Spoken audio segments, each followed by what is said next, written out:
ఏలూరు జిల్లా చింతలపూడిలో జరిగే రా కదిల్‌రా సభకైతే లక్షలాదిగా తరలివస్తున్నారు.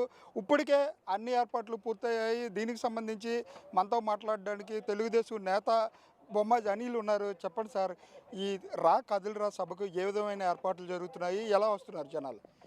రా కలి కదలిరా అనే పిలుపుకి లక్షలాది మంది వస్తున్నారు. లక్షల్లో జనాలు వస్తున్నారు. అది కూడా కార్యకర్తలు సొంత డబ్బులు పెట్టుకొని, సొంత బండ్లు పెట్టుకొని స్వచ్ఛంగా వస్తున్నారు. ఈ ఉత్సాహం చూస్తామంటే వచ్చే ఎలక్షన్లో మన ప్రభుత్వము భయంకరమైన విజయము సాధిస్తుందని నమ్మకం ఉందండి. అలాగే చూసినట్లయితే జనసేన, తెలుగుదేశం మైత్రి ఏ విధంగా కొనసాగుతుంది? అభ్యర్థుల విషయంలో ఏ విధంగా ఉంది? జనసేన, టీడీపీ మైత్రి టోటల్గా అదేంటి మన జగన్ రెడ్డి వైసీపీ ప్రభుత్వాన్ని ఓడగొట్టడానికి కమిట్ అయ్యారండి. ఎక్కడైనా కానీ మీరు చూస్తూ ఉంటే ఇచ్చిపుచ్చుకాలు పుచ్చుకోవటం ఆల్రెడీ జరుగుతుంది. చాలా అడ్జస్ట్ అవుతుంది. నాకు తెలిసి ఇప్పటి వరకు ఇలాంటి ఓట్ ట్రాన్స్ఫర్ ఇలాంటి కాంబినేషను జరగట్లేదని దాన్ని చాలా బాగా జరుగుతుంది అనేది నేను గమనిస్తున్నానండి. అలాగే చూసినట్లయితే చింతలపూడి నియోజకవర్గానికి సంబంధించి గత 4 సంవత్సరాలుగా రథసారథి లేరు. ఇప్పటికే ఎంతోమంది ఆశావహులు ఉన్నారు. మీరు అభ్యర్థి అనుకోవచ్చా? డెఫినెట్గా అండి. గత 1.5 ఏళ్ళ నుంచి నేను కష్టపడుతూ ఉన్నాను. లోకల్గా తిరుగుతున్నాను, అన్ని మండలాల్లో తిరుగుతూ ఉన్నాను. అభ్యర్థులు ఎంతమంది అయినా ఉండొచ్చు, కానీ మేమందరము మన టీడీపీ గెలుపుకే కోసమే కష్టపడుతున్నాము. ఎవరికి ఛాన్స్ వచ్చినా కానీ మన టీడీపీ అందరం కలిసి మన టీడీపీని గెలిపించుకోవడానికే ప్రయత్నిస్తామండి.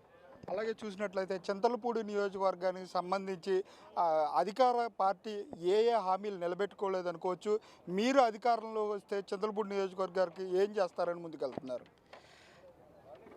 జగన్ రెడ్డి ఏ హామీలు నెరవేర్చారో మీరు చెప్పండి. యువత, దళితులు అందరికంటే అదేంటి మోసపోయారండి. 2 లక్షలు జాబ్లు ఇస్తా అన్నారు. ప్రతి ఇయర్ జాబ్ క్యాలెండర్గా రిలీజ్ చేస్తా అన్నారు. అది పోగా మాట తప్పి మడమ తిప్పింది జగన్. అదే ఇక్కడ చింతలపూడి లిఫ్ట్ ఇరిగేషన్ ఉందండి. అది ఈ చింతలపూడి కాన్స్టిట్యున్సీకి చాలా చాలా ఇంపార్టెంట్.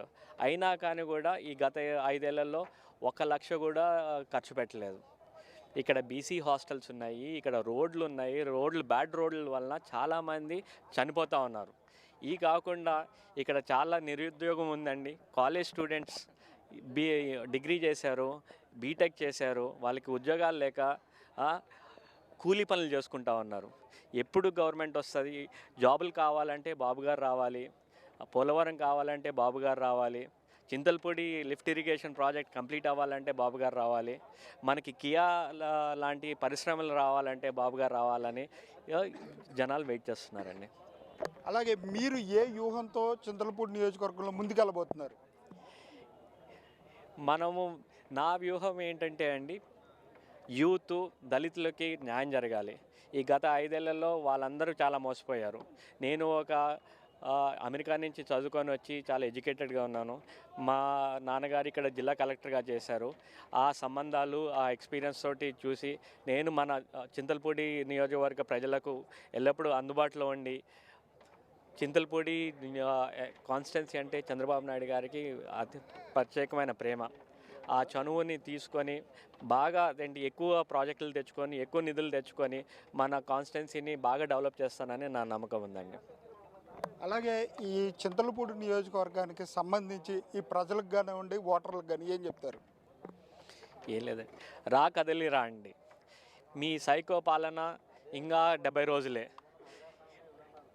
చంద్రబాబు నాయుడు గారి సంక్షేమము, అభివృద్ధికి వచ్చే పాలన కూడా ఇంకొక 70 రోజులు మాత్రమే ఉంది.